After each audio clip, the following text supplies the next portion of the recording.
They say the quietest neighbors often carry the loudest secrets, but no one in Cedar Hill, Ohio, could have imagined the truth lurking beneath 421 Sycamore Street.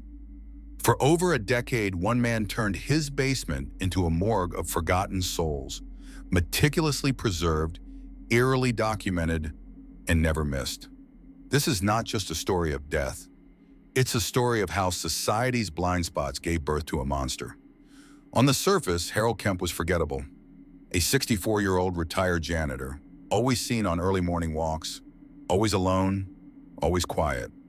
His home was unremarkable. White siding, an overgrown lawn, faded shutters, and Christmas lights still hanging in the summer. He was the kind of neighbor who never missed trash day, who nodded hello but never stopped to talk. Children whispered about strange noises coming from his house late at night. Metal dragging across the floor, muffled crying, machinery humming in the dark.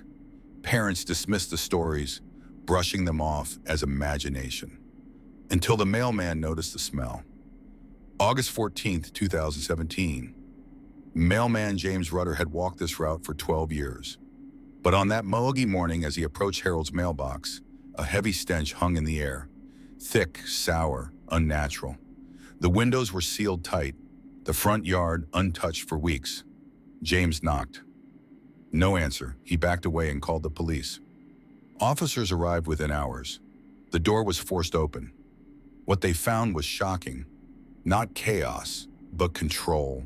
The inside of Harold's home was painfully clean, almost surgical. Furniture in place, counters wiped down, curtains drawn. But the walls, they were lined with thick, clear plastic, floor to ceiling. And the real horror waited in the basement. The officers descended the stairs cautiously, flashlights cutting through the dark. The air was unnaturally cold, like a morgue. Industrial refrigeration units lined the walls. Inside them, human remains. 17 containers, labeled, preserved, dissected. Clara, right arm, 2015. Marcus, torso, 2013. A camcorder sat on a metal table, its red light blinking. They pressed play. There on the screen was Harold Kemp.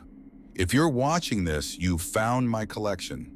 They said I was invisible, that no one would miss them. I proved them right. What followed was a chilling, hour-long confession. Harold didn't just kill, he documented. Each victim, a homeless person, a runaway, a sex worker, was lured into his home with promises of warmth, food, safety. He'd drug them, sedate them, and then begin what he called the art.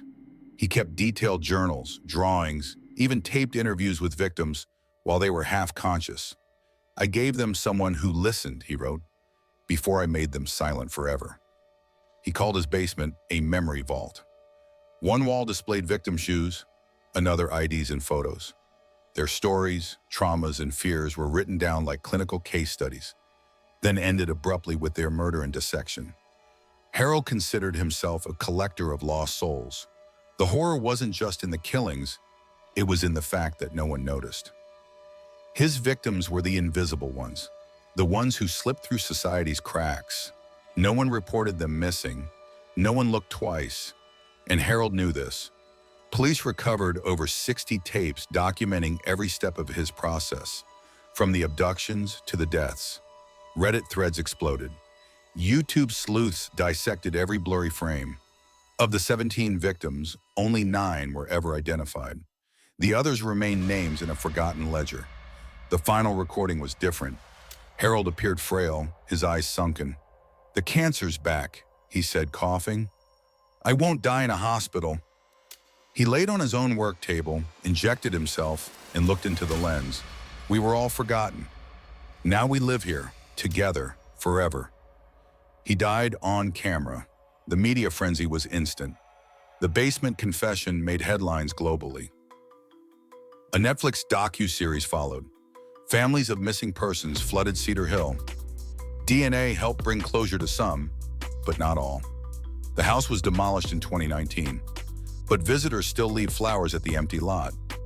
Online, the tapes resurface occasionally, blurred, dissected, whispered about on forums and podcasts. The journals were archived, too disturbing to publish, but studied by criminologists trying to understand how a man so quiet became a monster, so methodical. 421 Sycamore Street is gone, but the question still lingers. How many others like Harold exist, hidden in plain sight, feeding on the forgotten? The story of Harold Kemp is not just about death. It's about the terrifying silence of society and what grows in that silence when no one listens. Like, share, and subscribe.